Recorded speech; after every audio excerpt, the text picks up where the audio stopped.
ఎమ్మెల్యేగా మంత్రిగా ఉండి ఈ ప్రాంత రైతులకు అన్యాయం జరిగితే నేను ఉన్నానని చెప్పి ఎలక్షన్స్లో గెలిచిన మంత్రి ఈరోజు ఎటుపోయారంటూ ఎద్దేవా చేశారు బీజేపీ నేతలు.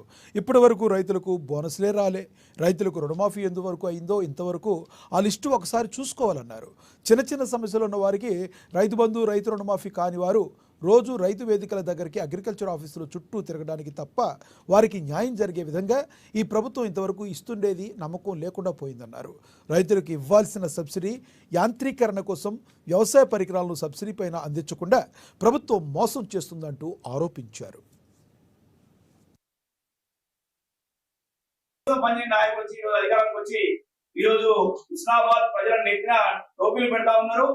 రైతు రుణమాఫీకి సంబంధించి నియోజకవర్గ స్థాయిలో ఇప్పటికీ పూర్తి కాలేదు. నియోజకవర్గంలో ఎంతమంది రైతులకు రుణమాఫీ అయిందో లెక్కలు తెచ్చే పనిలో కూడా స్థానిక మంత్రులు లేరు. కనీసం ఓట్లు వేసి గెలిపించినటువంటి ఈ నియోజకవర్గానికి కావాలంటే బాధ్యత కూడా ఇవాళ తీసుకోకపోవడం చాలా బాధాకరం. అదేవిధంగా వడ్లకు బోనస్ ఇస్తా అని చెప్పినటువంటి ప్రభుత్వం దాదాపు ఇప్పటికీ 1600 క్వింటాల నుంచి 2000 క్వింటాల వరకు కొనుగోలు చేసింది ఈ అక్కరపేట మండలంలో. ఇప్పటికీ కనీసం 30% కూడా బోనస్ పర్లేదు. ఇప్పటికీ అధికారులకు వాళ్ళ డిఎం కానీ వాళ్ళకి సంబంధించిన ఆఫీసర్లకు ఫోన్ చేస్తే ప్రభుత్వం దగ్గర డబ్బులు లేవని చెప్తున్నటువంటి వ్యవస్థ ఉన్నది.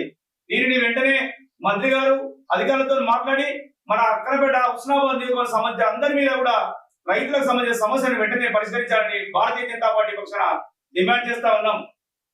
అదేవిధంగా రైతు భరోసా, రైతు బంధు పేరుతో ఉన్నటువంటి కార్యక్రమాన్ని రైతు భరోసా పేరుతో చేసి 2000 అదనంగా ఇస్తామని చెప్పి 2 పంటల పైసలు ఎగ్గొట్టేటువంటి వైనం ఇప్పుడు ఉంది.